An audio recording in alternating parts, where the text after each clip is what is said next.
Hello. All right. I hope I am working here. I'm streaming. I'll find out here in a few moments. Testing out some new equipment. Just picked up a Sony ZVX, no, ZV dash three. Oh, I am rolling excellent. Yeah. So I'm just testing out some equipment here. Picked up this Sony ZV E10 Mark II over the holidays. Wanted to up my quality of doing not necessarily live streams, just doing Zoom meetings and classroom lectures and various other things. I feel like the quality that I've been using on my X360 or Insta360 X3, which is right here. I feel like the quality hasn't been very good. It's cool having a wide shot of my office here, but the wasn't able to really control the picture quality at all. It just was kind of automatic.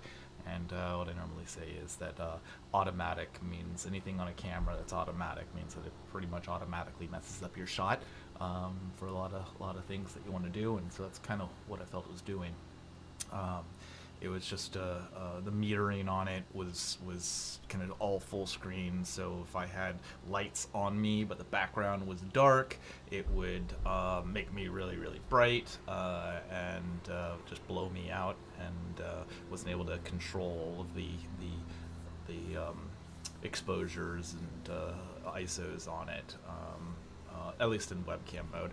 I'm still looking into some things on how to maybe control that. I would love to be able to control that. In fact, I would like to have both these cameras run together. Not saying where I can switch one to the other, and without it being a drastic change in style and look. Excuse me. I've been sick over the holidays. Just right before Christmas came down. Well, my kids came down with cold, flu. So my youngest son had the flu. Definitely had to take him into urgent care. He'd been running a pretty high temperature over 4 or 5 days, and so we took him into urgent care. Did tests, found out he had the flu. Right when I did that, excuse me.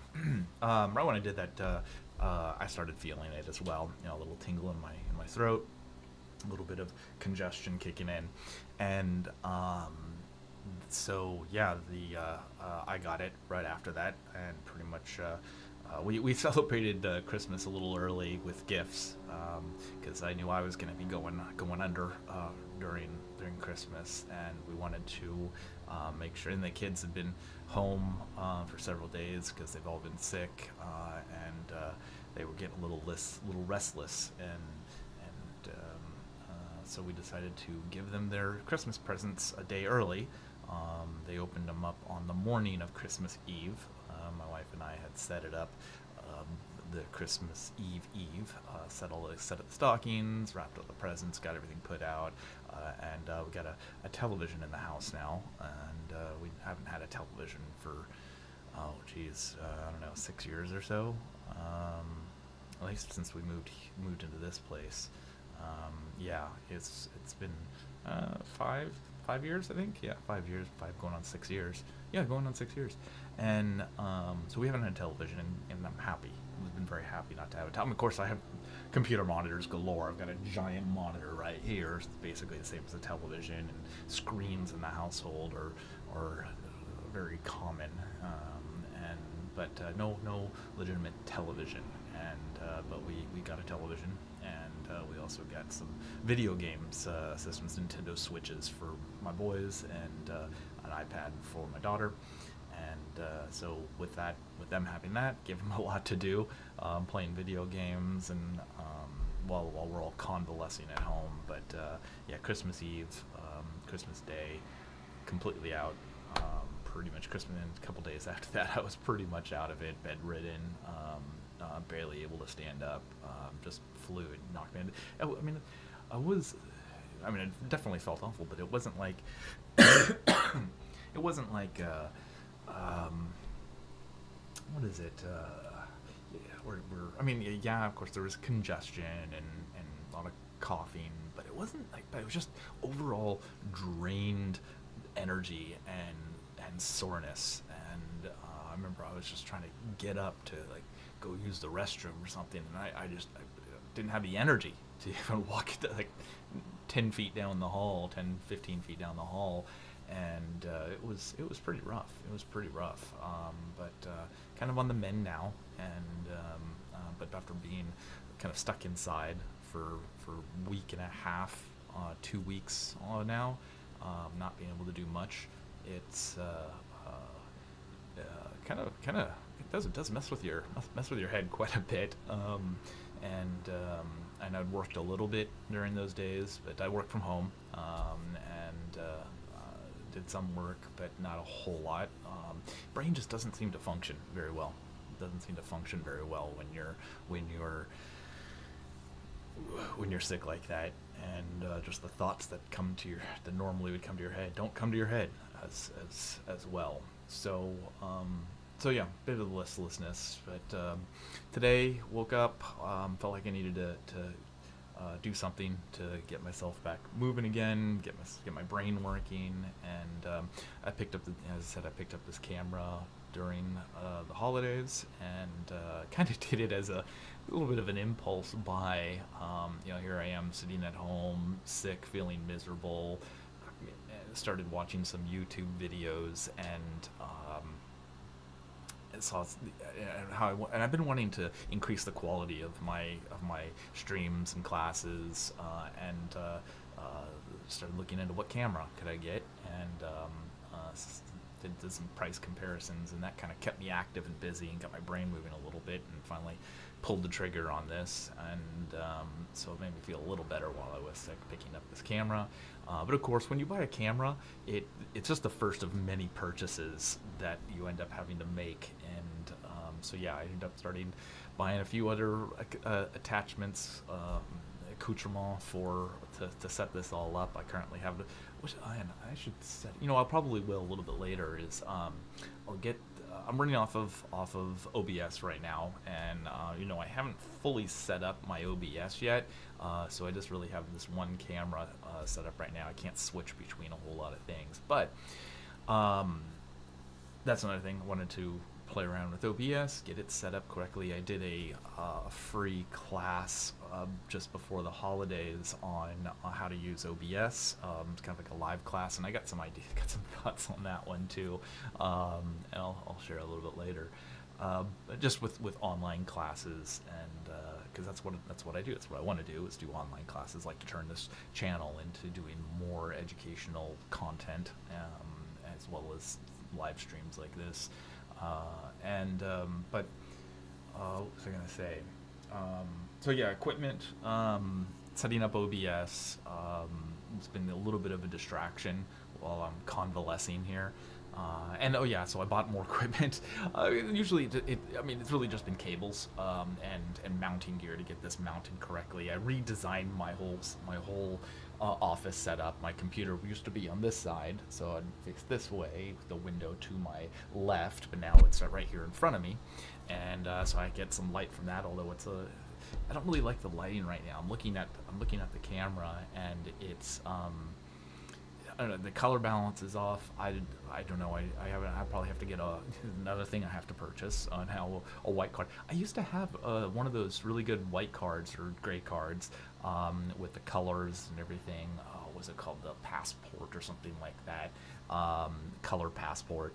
And back when I was doing a lot of photography, I had a few of those. And because I did multi-camera setups, still camera setups, and so I'd have to have multiples to go around, because multiple photographers at a setup would require it at the same time. Anyways, I had several of these, and I just happened to get rid of it about a year and a half ago, and now I need it again.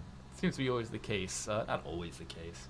I'm a bit of a minimalist, and so I don't like to have things sitting around that aren't serving me a purpose. And I found that this white card and all my camera gear just at that time just wasn't really. It was just something that when you do a lot of production work, you got so much gear, and you don't use it all that much. I mean, occasionally you go, but it's so niche stuff sometimes, and it was just taking up way too much space. So I went and sold off a bunch of camera gear and with those white cards, and so I had so now I need to get another white card to get the white balance correct on here. I'm kind of eyeballing it right now. I've got my lights, my studio lights on right now, and set those at a color temperature. And then I got this light coming in, which I try to match, but I think my blinds, I got some sheer blinds here, not blinds, some sheer curtains, and they are,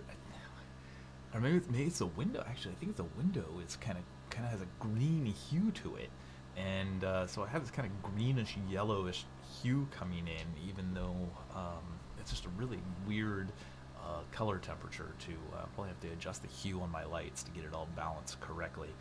But anyways, needing to get a white card, another thing. And another thing I am expecting is a teleprompter. Purchase this. I should have. I wish I acted on it a month ago when it was on sale, but another impulse buy. Sitting at home, feeling sick, got this camera, kind of setting it up, and realized I need a teleprompter. I have a little teleprompter.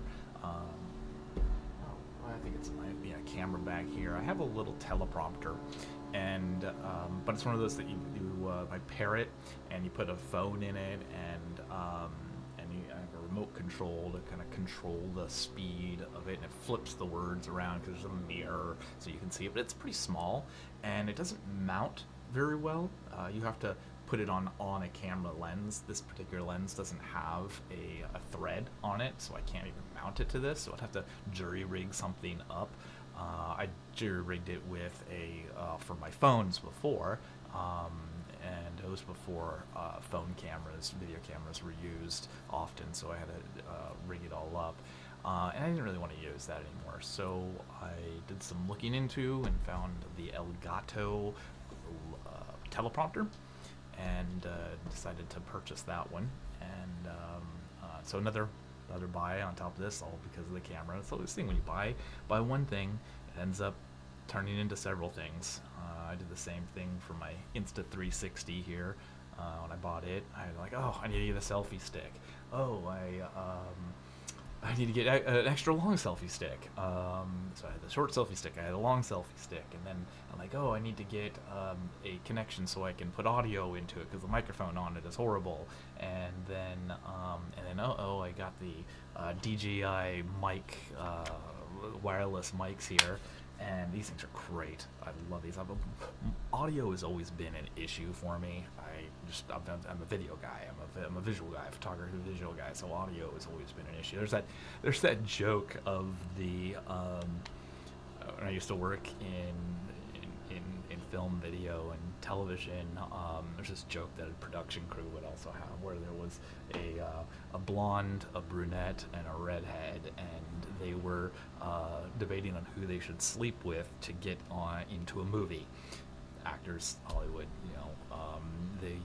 who do they need to sleep with? And the brunette said she's going to sleep with the producer, because the producer is the one that has controls all the money, controls has executive control over the film. So the producer can decide if the brunette gets in the movie. And the redhead says, well, I'm going to sleep with the director, because the director decides who is the artistic vision of the film, and he can decide who's acting in the film, so he can get her in the film. And the blonde says, well, I'm going to sleep with the audio guy. And the brunette and the blonde both look at her, and the brunette and the redhead both look at the blonde, like, why the audio guy? And she says, well, whenever I'm on set, I always hear everybody say, F audio. So that's been my take on audio. I'm not very good at it. Hasn't been a focus on mine, and it's very important. It is a very important element. So getting a microphone set like the DJI Mic 2 has been very helpful to just get my mind off of audio, where I don't have to worry about it too much. It's really super easy. I just take this out. This is the receiver. Attach this to the camera. Take out a transmitter. And put it onto just so that it can clip it, or it has a magnet. What I use, I have it here. Yes. What I use. So one thing, I'm wearing a T-shirt right now, and so if I clip this on, in fact, I'll show you. I'm not using this mic right now for audio. I'm using another one. So I clip it on right here, and it kind of pulls the shirt down, depending on how loose fitting your shirt is. It can pull it down, and kind of it doesn't look great. Doesn't look great. It looks so obvious you're wearing a microphone. So what I got was one of these. This is like a pendant, and it strings out like this. You can put it over my head. Oops. Put it over my head. Kind of loosen it or tighten it up a little bit to the right size. Put it underneath my shirt. And now it doesn't pull my shirt down. Without it, it'd pull my shirt down. But this, now it's kind of to my neck is holding it up. So fantastic little pendant here that it's magnet, and so works great. This I believe was actually for a Insta 360 camera. Excuse me. That's magnet. Yeah, it even has. Looks like there's a little. It's supposed to be a camera or something like that. You put the camera on there so you can walk around with the camera on your chest. Very easy way to mount things. But it works great with this microphone. And so it doesn't pull down your shirt. Doesn't, this works fantastic. And so anyways, the DJI Mic 2, fantastic mic. Just plug and play. I don't like messing around with microphones. So plug and play. I had a little bit of problems when I was using it with my iPhone because it has a connection where you just plug it into your iPhone's port. And first one I got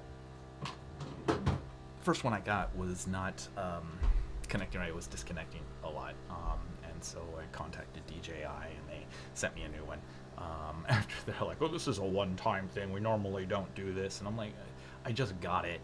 And so I'm like, well, I'll just return it and get a new one. But they ended up sending me a new, the little connection device. Actually, I can show that to you. I have an older iPhone 13, but yeah, this is a little. There we go. Oh, that's so cool. So another feature of this camera is that when I put something up like this, it will zoom in on it, and then when I pull it away, it won't. So anyways, so that's for the iPhone, the older iPhone. This is the USB-C one, and this just goes into the receiver. So you plug this into the receiver, plug it into your phone, plug and play, good to go. Don't mess around with it at all. A few little attachments, which I'm not a big fan of, little attachments that can get lost. And so, but still works great. I mean, eventually when right now I am still using the iPhone 13 Pro Max. If I go up to the iPhone 16 or 17, whatever the next iPhone I jump up to, I usually wait for a few models to come out. I was gonna get the 16, anticipating the Apple AI or Apple Intelligence thing, but all that I've heard about the Apple Intelligence is pretty garbage.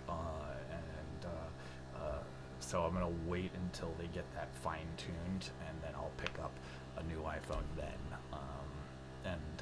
I use a lot of AI. I used AI to help me write the title and description for this stream.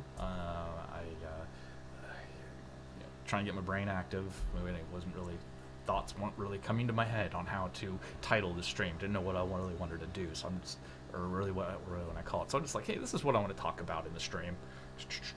Type that into ChatGPT, kicks out title, do a little bit of reworking on it, and there you go. So I use AI a lot. I'll just chat with AI sometimes. In fact, I've had these sort of discussions with ChatGPT where I'll just open it up and chat with it. And really helpful when you don't have somebody to talk to right at that moment. Wife's busy with the kids, friends aren't really available to chat. You're driving, whatever. Just hit the advanced chat feature, and then like, hey, ChatGPT, got some ideas. I would like to work out with you, and makes a great kind of chatting partner. just to get your brain moving and flesh out and structure some ideas. So that's what I'm kind of hoping that this stream is going to help me do. Because as I said earlier, being sick, brain hasn't really been firing and gears haven't been working quite right. Yeah, everybody on holidays, not really a whole lot of, reached out to a couple friends, but they're all busy. So it's nice to be able to have something like ChatGPT just to ping ideas off of. But now I figured I was just taking a shower and I'm thinking, oh man, I should do this just on live stream. And I was watching I think guys at Moist Critical, one of the YouTuber guys that probably everybody knows him. He seems to be very popular. Kind of interesting guy to watch, and he was just talking about how he's playing a new video game, Marvel Rivals, and how it was crashing on him, and how he was just lamenting about how it's crashing on him all the time. And I'm like, man, I could relate to that when something's really bugging you, and you just want to gripe about it for a few moments. Go to ChatGPT. Or another, ChatGPT. I say ChatGPT, it's one I always use because it's just the advanced chat feature is just amazing. But I hear like Gemini and Claude are now kicking into gear for those chat features. But so I'll go to ChatGPT and be like, oh, I have this issue just bugging me, and I like just talk about it when nobody's not available. And you don't seem like I hate to be the sort of friend that always messages people when I'm like angry about something, and or just need to vent. And because I had people do that to me when they'll call me up and or send me a message and they just want to vent, and it's all about them. And it's fine. I mean, that's how people are. That's how people are. They need to vent sometimes, and I let my wife do that to me. That's fine, but I feel a little guilty doing that to other people. Even though my wife sometimes gets both barrels of it. I mean, not directed at her. Like I don't vent about her to her, but sometimes I vent to her. I don't want to be one of those guys that's just constantly messaging people for my own self-serving needs to vent. And so ChatGPT helps for that. I'm thinking, hey, might as well live stream as well, just like Moist Critical was doing. He was live streaming his venting about his video game, Marvel Rivals, crashing on him all the time. And I can tell it was very cathartic for him. Very cathartic. He was like, oh, I gotta tell you all about this. Now that's the thing. This is another thing I wanted to talk about is authenticity. Authenticity. So what I have a natural kind of sorry, I have my fan on. I should turn that off. I just realized I have this fan on. Jumping around from topic to topic. Whenever I jump out of it, take a shower, which I just got out about 20 minutes ago, I just sweat profusely. Even if it's cool out, I'm like sweating profusely. So I gotta put the fan on. So now you probably can hear me a lot better. So anyways, authenticity. Yeah, when I've been very skeptical lately of a lot of videos that I've been seeing on YouTube, and I watch a lot of YouTube, too much. In fact, I'm kind of now just getting into the doom scrolling thing, not even on the YouTube shorts, just kind of scrolling through the thumbnails, looking for something to grab my attention, but not a lot is grabbing my attention, even on channels I subscribe to and my watch patterns, because I have a natural distrust for people being authentic in YouTube videos. I just seen so many times that people are fake, not necessarily faking. It's just they're kind of squeezing out the content, and I'm sure this has been said several times and by other people, but it's just like they set things up, or they make small things into bigger things to share with their audiences. And perhaps that's what I'm doing right now, and this is all part of my process as well. Maybe coming to terms with this inauthenticity. But yeah, anyways, so I've been scrolling along, and I see a lot of what feels like inauthentic behavior on these YouTube videos, and that's I'm getting messages. Nothing important. And so that's what I was thinking that Moist might be doing. Is like, oh, I just need to get content up, and this is the perfect thing, and just grabbing at anything that's on his mind to go and put content up. But then here, I'm doing the same thing, and I'm finding that there is some benefit to that. For me right now, the benefit is getting out of this malaise and getting my brain moving.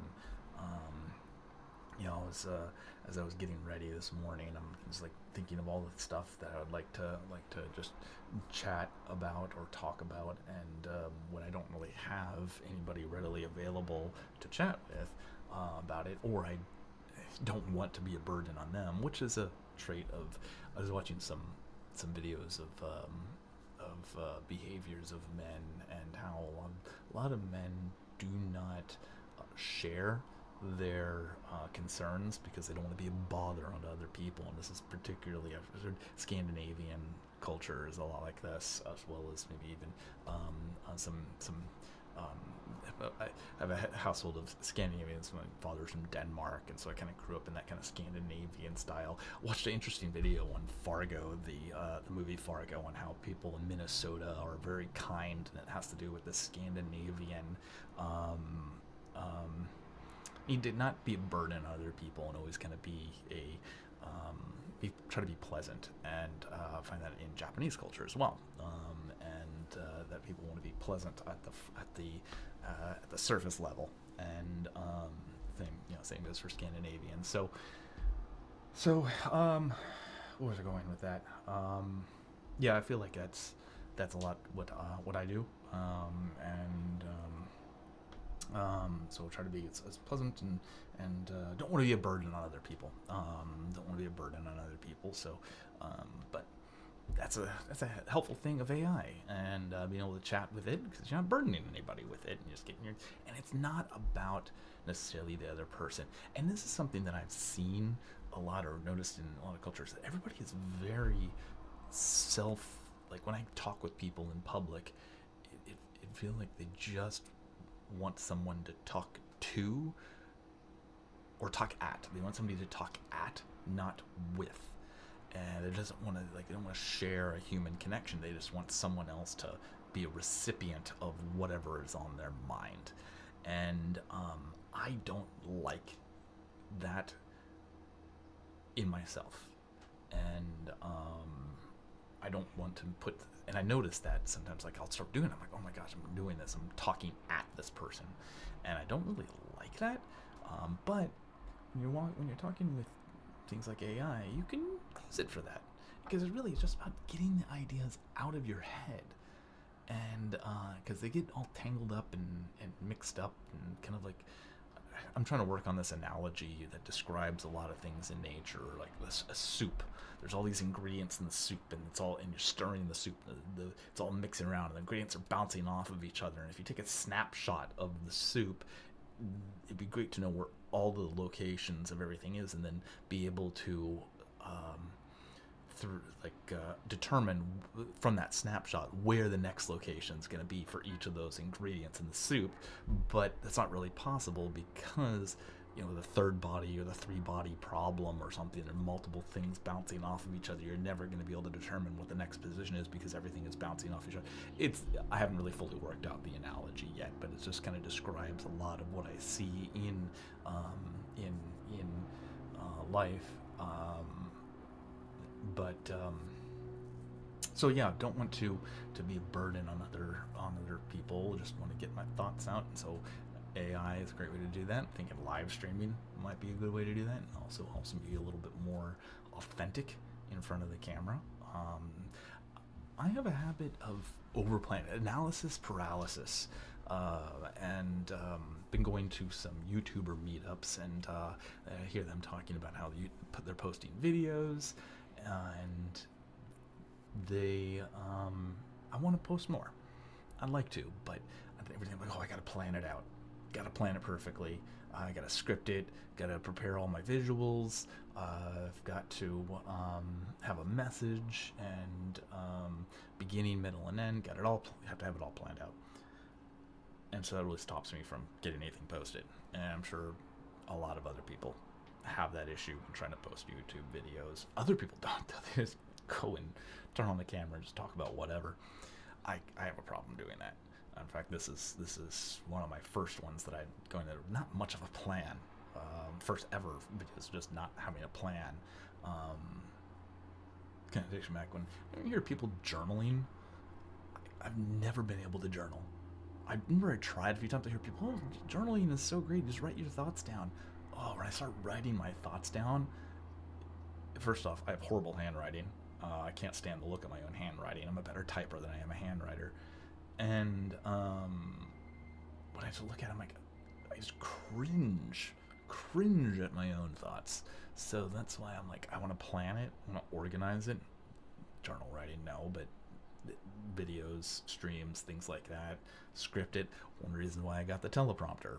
I'm waiting to it's being delivered tomorrow, so I can script everything that I talk about on here, and that will, for one, help me also with my ums. Do a lot of umming and awing, and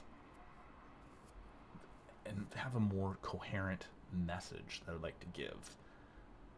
But that just stops me from doing anything, because every single time, like, I planned out, I wrote a huge script for this video I wanted to do about some ChatGPT features of the visual and audio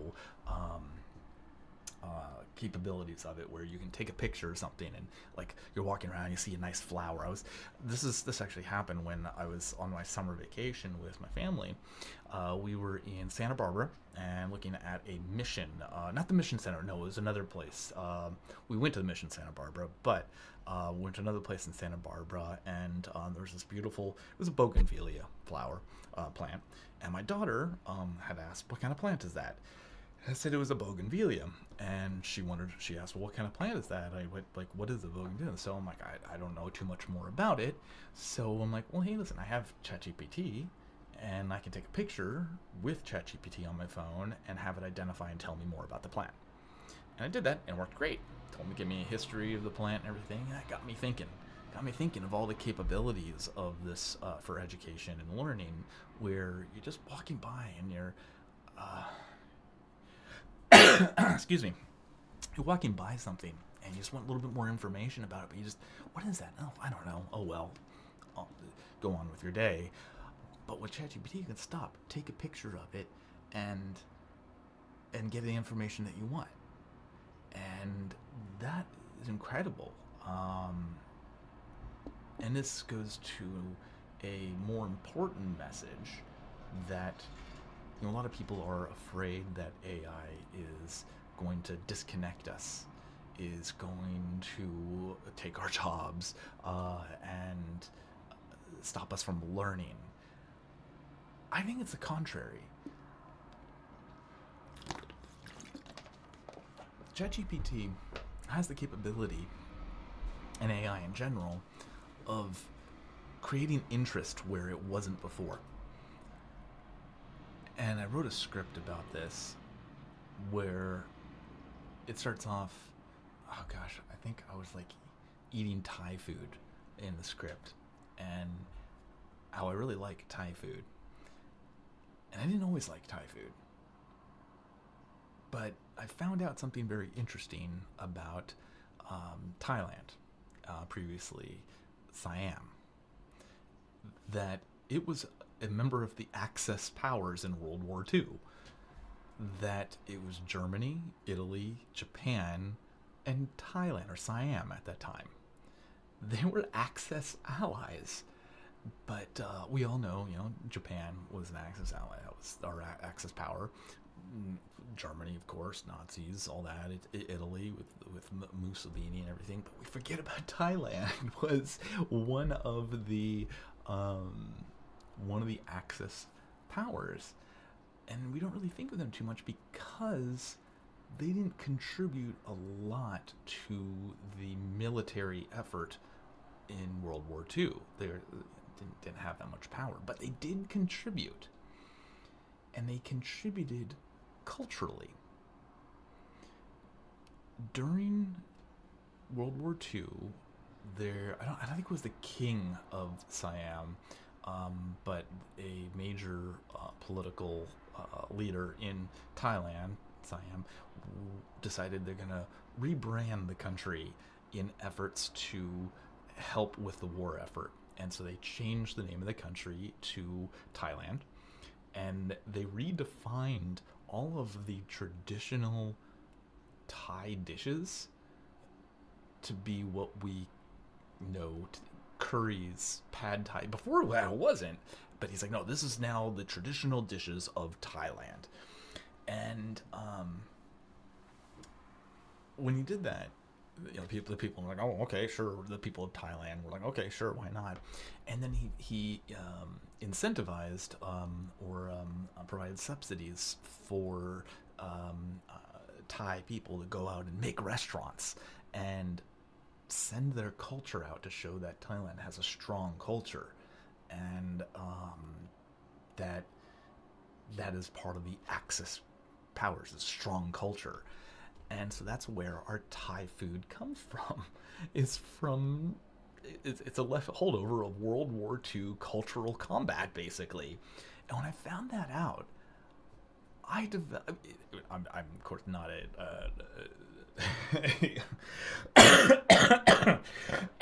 excuse me. Not a supporter of Axis powers in World War II, but I found that just very interesting. And so it made me kind of appreciate Thai food more. I'm like, oh, that's interesting. Let me try some of that Thai food. What was this military effort or cultural combat that they did? What is this food about? And so I tried it. And I ended up liking it. I developed this newfound appreciation for Thai food because of this interesting historic fact. And so information can lead, and now Thai food is one of my favorite things. I'm going to be going out to a Thai restaurant this weekend. And so when you find something new out, you can develop an appreciation for that thing. And when you have something like ChatGPT and AI sources available to give you information, that can develop a newfound appreciation, something that you didn't have previously. And that's remarkable. That is an exceptional benefit of having this information available at a fingertip, that you can live life and appreciate things much more fully and deeply because you can get the information that was previously hidden behind research and inaccessible because you had to go to a library or, in the past 20, 30, 20, 25 years and search on the internet, but it's still hard to find. But now with the contextual ability to ask ChatGPT a question or an AI a question, and they get the information that you want to have this conversation with, to explore the deeper insights, the deeper historical value, or the deeper context of things that you find in life, can help you develop a more deeper appreciation for things in life. And that's what really is it like to be human. And that is, I think, exceptional value. And so this is this video. I was writing the script I wrote, and sorry to be coughing in the mic there. So this is the video I was writing and the script I was writing, and I kept on writing it, rewriting it, looking over it, picking out shots. I just never really got it done. Because that analysis paralysis that I'll sometimes have, and I wanted it to be perfect, and I didn't want to put so much thought and so much behind it, so much feeling behind it, and because I really was excited about this video, and it ended up being cringy. If you look back on my channel and some older videos, there's some things that I've done that I'm like, oh, I want to share this with people. And I look back, I'm like, oh, cringe. I can't stand that I did that. And so I think with these style videos where I'm just kind of loosely chit-chatting, I don't have that much pressure on myself. I might look back on this and still cringe, but it won't be there's not as much of an investment that I put into something like this. I was taking a shower. I'm like, I want to go do a live stream. I want to get something out there. Share some thoughts, share some ideas. if you know me, I mean, you've probably seen so much. I go in VR, and go on an app called Big Screen, or Immersed, usually Big Screen, and just start chatting with people. And I don't know, I find that I've got some interesting ideas, and people tell me I have interesting ideas. I like bouncing ideas off of other people, and thinking that this being able to come on here and just loosely. I mean, I'm when I go into those sorts of rooms on Big Screen VR, it's kind of like a chat room. I'm not preparing anything. Just go in there, and sometimes I have ideas like, oh, I'd love to talk about this or that, but I don't really have a whole lot prepared. Nothing scripted, of course. That would be ludicrous. So I'm thinking, why can't I use streaming in the same way? So yeah, that's what I think I'll be doing. Every once in a while, just come on and share some ideas. I hope. I don't want to plan. There's something called the Zygarnik effect, and this is something interesting. Whenever you have something unfinished, you got this stress, this anxiety, this feeling of discomfort. You know, when you have that like last puzzle piece that you can't find, oh, that's maddening. Or when things are slightly out of arrangement, oh, that kind of irks you. And it's called the Zygarnik effect. When there's something unfinished that you're leaving behind, it provides this feeling of discomfort, and so it kind of motivates you to get things done, and that's fantastic. You can really use that to help get you out of procrastination, where you're like, oh, I got that thing I need to get done, or just see something to completion. But there is something that you can do when you have a sense of urgency to get something done, but you're like, oh, I got so much other stuff, I can't take that on right now. You're gonna feel really uncomfortable, and you don't want to feel that. So what you can do is plan to get that done, and that alleviates that discomfort, and that. It was say, oh, planning's great. You know, if you fail to plan, you plan to fail, that sort of thing. But to me, I mean, there is some truth in that. When you fail to plan, you plan to fail. But when you plan, you remove the motivator to get that thing done. That stress, that feeling of anxiety that pushes you to get something done is now subsided, and therefore you're not as motivated to do it. And this is one of the reasons why you may, if you've ever worked with a team where you're like, oh, we got an urgent issue, we got this big project, and we better get together, have a meeting, and plan all the action steps we need to take, and make a project plan, and Gantt charts, and assignments, and work packages, and you get all this great plan out, and everybody feels great in the meeting, and you're, oh wow, we're ready to go, we got a plan to tackle this issue, and then things don't really get done.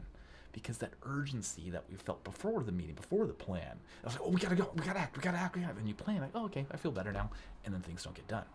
I was just thinking of that, one of my favorite movies, Tremors, from, late 80s, I believe, early 90s, Kevin Bacon, Burt Ward, fantastic horror movie, comedy duo, buddy horror movie, fantastic. There's a great line in there that the two main characters, Kevin Bacon and Burt Ward, they play kind of handyman in a small town, and they're trying to make their way out of town or do something better with their lives. And so Burt Ward, the older one of the two, is he's making these plans, and Kevin Bacon, he just wants to go and do things. And so Burt Ward's like, no, you're not. You got to plan things out so you get things right. And so there's a line in there that Kevin Bacon says, is like, oh yeah, him and Burt Ward are asked to do something. It's like, oh no, we can't do that right now. Burt just explained it to me. See, we plan later, so we don't have to do anything right now.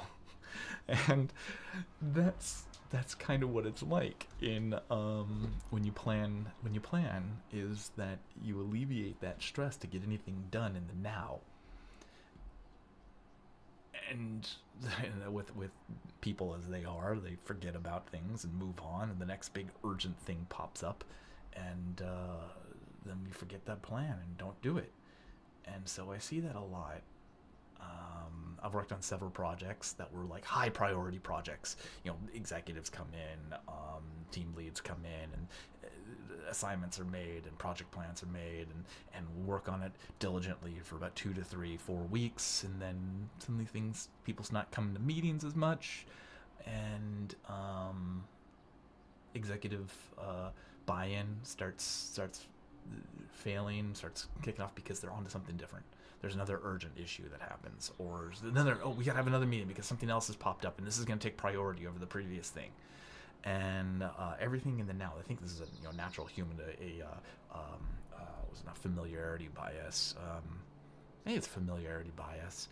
When something happens in the moment, it's more of a priority than what happened previously, and so that's why when you don't have that urgency to push things forward from the past, something new that has urgency kicks in. I was working for a company in which, one of those things, I spent all my time in meetings,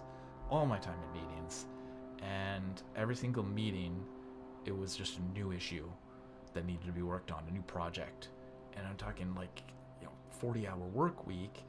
And 40 hours is kind of a laugh. I was working more than 40 hours, but let's just say 40-hour work week. I would legitimately spend 30 of those hours, 25 to 30 of those hours in meetings, like in the meeting. And then, of course, before meeting, after meeting, there's a preparation stage, there's a decompression stage where you're writing notes. So it's like my whole week was meetings, either preparing for or writing notes and making plans after a meeting. I never was able to get anything done. Even just communicating with my team that I was delegating, I wasn't able to get done because they would have questions and like, oh, we don't have time for that. We're going to have to postpone that. We're going to have to tackle that later. Just constantly pushing things. Every single week, it was more and more and more. Nothing was ever getting done. And then when either the things that didn't get done, or when it kind of came for things to get done, people lost interest, and they were on to the different things. So it was like, oh, why did I even work on this? Or they, if at first you don't succeed, redefine success. And that's basically what happens. If you didn't get something done that was discussed in a meeting, you just redefine what needs to get done or what the success of getting that thing done was. And then we'd say, oh, great, we're done. Excellent. Yay. I had been in meetings where it was like we made these action plans. And then when those actions didn't take place, we just reconciled that or rationalized it to say, oh, yeah, we don't really need to do that. And so it really leaves you with a very bad feeling that your work is meaningless. Yeah. So, but this is so this live stream is hopefully for me to change that around because I've been feeling like work is a bit meaningless recently. One of the reasons why you get into those funks where you don't have a long-term goal. I think of the movie Children of Men, where people were not able to have kids anymore, and it's like, then what's the point in doing anything? No, I'm not advocating, of course, children, for everybody. You can definitely have meaning in life without children, but knowing that the world is going to come to an end and that everything, people are social creatures, and so even though you may not be having children, other people having children, knowing that what you did is going to have an impact future in life because of on how you impact the society, that drives people. So in a way, still, children, the offspring, the continued generations, even if you are not actively a part of that, of contributing to that directly, your contributions to society are still going to be felt. But in the movie Children of Men, nobody was going to have any kids. It was like, what's the reason for anything? And I should make sure that I am still streaming here. Yes, I am. Okay, cool. So yeah, the that's kind of what I felt in a lot of the work. Is that feeling of what am I working for? What is the value that I'm creating if everything that I'm working on is just going to be rationalized as being successful or not necessary later on? And you're really starting to develop the idea that we're just LARPing. We're just LARPing at work. We're just giving that I come from a background in film, video, television, worked in theater for a while, was a bad actor for a while. I was an actor, but a bad actor. I'm a bad actor. I'm thinking like somebody that does mischievous things like they use in the media nowadays. But that it's all a show. That we don't necessarily work to create value in the long term in most places. We work to give people a feeling of comfort, of worthwhileness in the now. And yeah, I guess that's something. That's something. Makes people feel better. I want to call LARPing. Anyways, I should call it. This has been fun. Love to see some people in chat sometime. Maybe if I do more of these, then I can interact with you. This has been good. All right, well, I'm going to go test out some more stuff. I may come back on a little bit later because I'm going to be playing around with some features here on OBS, getting my other camera set up, and be excited once I get my my teleprompter, even though, yeah, I'm going to need it. I have some presentations I'd like to be giving on here, and a teleprompter is definitely going to help. It's also going to help me to be able to talk with the camera. I can look more bright at the cameras that are off to the side. I'm just looking at my little monitor there. So yeah, I'll come back on a little bit later, maybe today, tomorrow, soon, and do some more live streaming because this has been fun. Yeah. All right. Well, have a good day, everybody. Talk to you again later.